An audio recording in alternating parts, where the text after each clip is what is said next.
From the New York Times, it's The Headlines. I'm Tracy Mumford. Today's Wednesday, March 18th. Here's what we're covering. As the operation continues, so does our mission. Every day that goes by, we degrade the Iranian regime's capabilities even more. In Iran yesterday, Israel dealt one of the most damaging blows yet to the country's leadership, killing Ali Larijani, the de facto leader of Iran, along with some top militia commanders. Larijani became the Iranian regime's number one, until we eliminated him too. Larijani had been an influential force in Iran for decades, at one point leading nuclear negotiations with the U.S. He also personally oversaw the violent crackdown on protesters earlier this year that left thousands dead. His killing demonstrates Israel's ongoing focus on picking off Iranian leaders one by one in hopes of destabilizing the whole regime. Israel's defense minister has said the goal is to, quote, repeatedly cut off the head of the octopus and not let it grow. And Prime Minister Benjamin Netanyahu said yesterday that weakening the country's security forces in particular could pave the way for an uprising by everyday Iranians. Some analysts tell the Times that breaking the chain of command like that could work, but others are more skeptical. A former senior member of Israeli military intelligence said decapitation has its limits, and that Iran will be able to find replacements for the commanders and keep fighting. This morning, Iran's Islamic Revolutionary Guards Corps fired missiles at Israel in retaliation, killing at least 2 people outside Tel Aviv.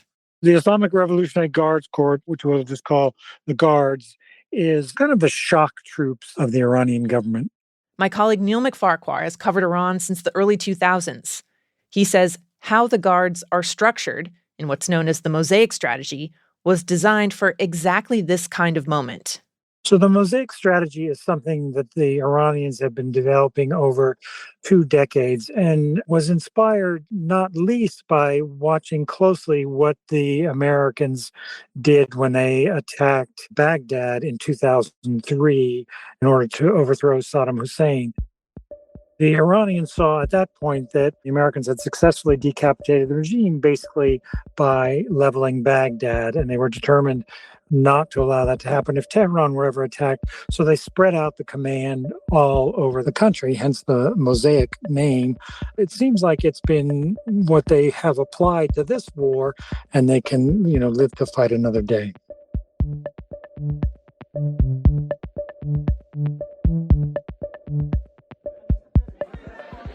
Meanwhile, in Washington, Mr. President, your director of national counterterrorism, Joe Kent, he just resigned today. He said he can't support your conflict with Iran. What's your reaction to that? And did you talk Well, I read his statement. I always thought he was a nice guy, but I always thought he was weak on security, very weak on security. One of the U.S.'s top counterterrorism officials has stepped down, becoming the first senior member of the administration to quit over the war.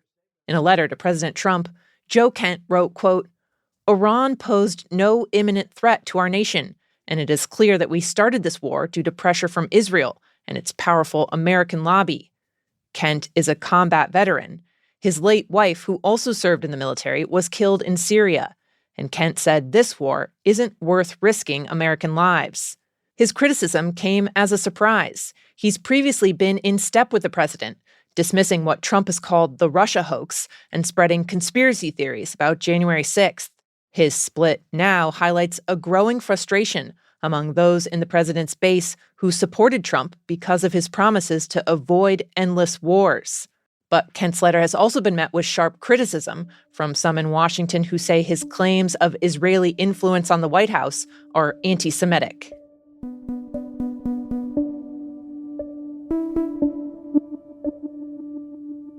Now, a few more quick updates on the Trump administration. 3-4 hour wait times at select airports, as you mentioned, in New Orleans, Atlanta, Houston. Again, so this is going to get worse before it gets better, particularly if we are not refunded. A senior TSA official is warning that wait times at the airport are only going to get longer as funding for the Department of Homeland Security remains in limbo. Lawmakers have deadlocked over it, with Democrats insisting that any money for DHS must come with restrictions on immigration agents. That's left workers in some branches of the department, like TSA officers, going unpaid.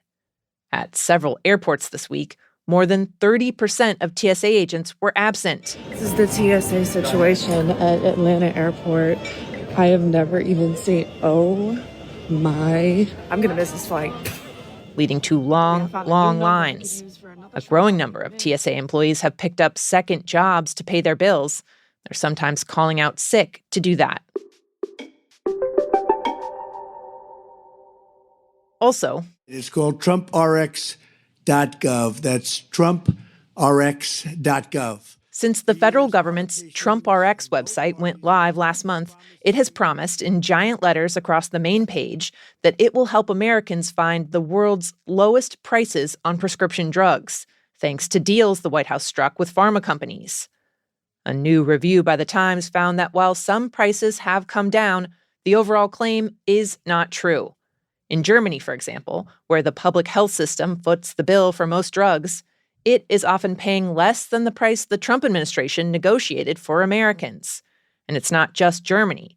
For two of the biggest name brand drugs on the site, the weight loss medications Wegovy and Zepbound, both are available for lower out-of-pocket prices at pharmacies in wealthy countries around the world. White House officials and drug makers have contested these findings. The full review, which The Times did in partnership with several German news organizations, is at nytimes.com.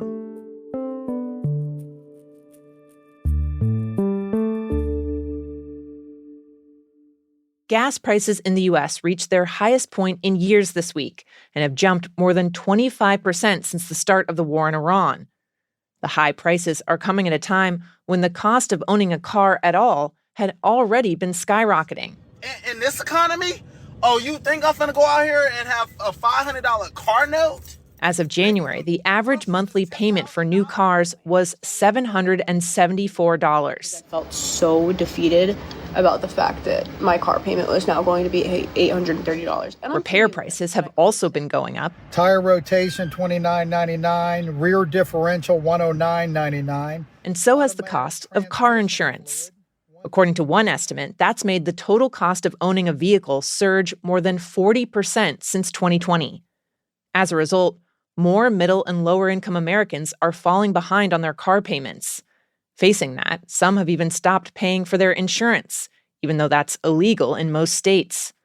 The Times talked with one woman who gave up her car altogether, a 32-year-old nursing assistant in Michigan. She turned to Uber instead to get to work, but that still cost her $1,000 a month, and she has since moved back in with her mom to save money.